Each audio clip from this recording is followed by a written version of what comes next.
दोस्तों आज पूरी दुनिया की नज़र स्विट्ज़रलैंड पर टिकी हुई है। यूएस और ईरान के डेलीगेशन पीस टॉक के लिए स्विट्ज़रलैंड पहुंच चुके हैं। रिपोर्ट्स के मुताबिक कतर और पाकिस्तान भी मीडिएशन रोल के लिए स्विट्ज़रलैंड पहुंच चुके हैं। ईरान की तरफ से पार्लियामेंट स्पीकर मोहम्मद बगीर गालिबफ और foreign minister Abbas Araghchi delegation को लीड कर रहे हैं, जबकि अमेरिकन साइड को vice president JD Vance represent कर रहे हैं। दोस्तों बातचीत का मेन टॉपिक रहेगा कि किस तरीके से हम मिडिल ईस्ट में और वॉर प्रोवोक ना करें और तरीके की वॉर मिडिल ईस्ट में ना बढ़े। लेबनान के अंदर सीज फायर को और मजबूती से लागू करना है और किसी भी तरीके की पिछली डील को तोड़ने से रोकना है। लेकिन दोस्तों बातचीत शुरू होने से पहले ही ईरान ने एक सीधी सीधी वार्निंग दे दी है कि अगर इजराइल का लेबनान के ऊपर इसी तरीके से हमला जारी रहा तो इस बातचीत से भी कोई हल नहीं निकल पाएगा। मतलब ईरान का साफ कहना है कि इजराइल अगर इसी तरीके से लेबनान के ऊपर हमले करता रहा तो ईरान चुप नहीं बैठेगा, वो भी अपनी बैलिस्टिक मिसाइल से इसका मुंहतोड़ जवाब देगा। ईरान डिप्लोमेसी और मिलिट्री पावर के साथ साथ यूएस पर प्रेशर बनाने की कोशिश कर रहा है।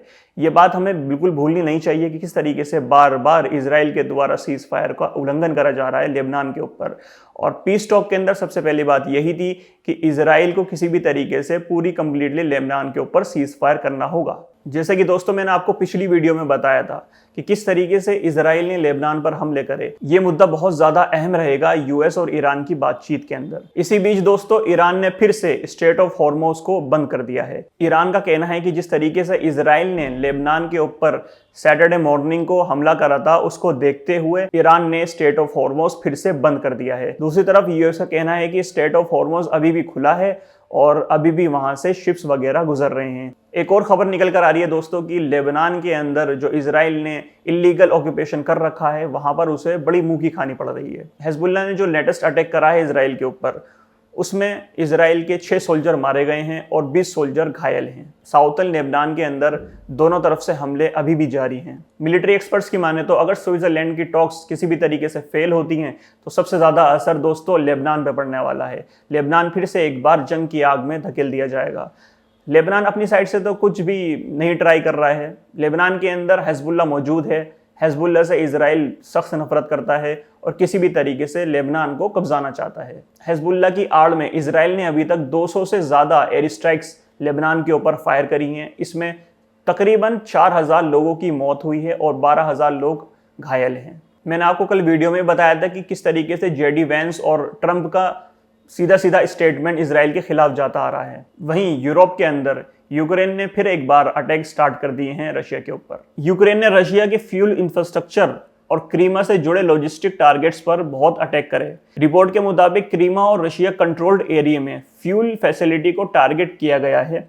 कुछ जगहों पर फ्यूल सेल्स टेम्परेरी सस्पेंड कर दी गई हैं। यूक्रेन का ऑब्जेक्टिव रशिया की मिलिट्री सप्लाई चेन को डिस्टर्ब करने का है। रशिया भी ईस्टर्न फ्रंट पर प्रेशर मेंटेन करने की कोशिश कर रहा है। ये दिखाता है दोस्तों 2026 में भी रशिया और यूक्रेन की वॉर कहीं भी कंक्लूजन पे नहीं जा रही। ये वॉर दिन पे दिन बढ़ती ही जा रही है। दोस्तों इजराइल के अंदर भी काफी ज्यादा टेंशंस बढ़ती हुई नजर आ रही हैं। इजराइल के पूर्वी प्राइम मिनिस्टर ने नेतन्याहू का सीधा सीधा फेलियर बताया है इस डील को लेकर।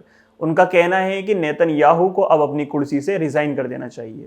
उनका एक ही ऑब्जेक्टिव था, ईरान को बर्बाद करना, और वो उसे करने में नाकाम रहे। मैं आपको बताता चलूं दोस्तों, इजराइल के लिए खास तौर पर बेंजामिन नेतन्याहू के लिए ये जंग कितनी ज़रूरी है। अगर जंग चलती रही तो नेतन्याहू को अपनी कुर्सी से हाथ धोना नहीं पड़ेगा। वो बार बार जंग की आड़ में इलेक्शन को आगे करवाता रहेगा और किसी न किसी तरीके से अपनी कुर्सी बचाता रहेगा। अभी भी आप देख सकते हैं कि सारी दुनिया ये आस लगा के बैठी है कि आज भी किसी न किसी तरीके से पीस डील कायम हो जाए और दुनिया वर्ल्ड वॉर 3 होने से बच जाए।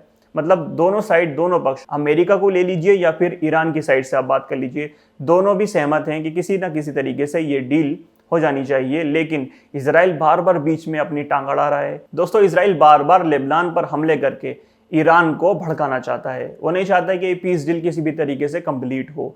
आज देखते हैं कि क्या खबर निकल कर आती है। शाम तक पीस टॉक कंप्लीट भी हो जाएंगी और हमारे सामने कुछ ना कुछ रिजल्ट निकल कर आएगा। आज की न्यूज़ में दोस्तों यही सब था। मिलता हूं आपसे एक और नई वीडियो में, तब तक के लिए टेक केयर।